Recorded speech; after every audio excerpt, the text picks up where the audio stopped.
غلبان قوي، ما تعرفش كده هيبقى عليك مشوار غلبان قوي.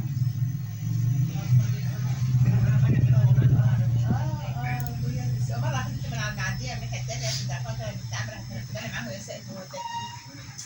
ودي المهم بقى ايه طلعت عشان لوحدها خالص، شافت عربيتها شافت معرفة وكانت عاملة فوق أنا جيت البريد وقعدت أخد الشاي وسبت الليل وراحت بأخرج براحة هي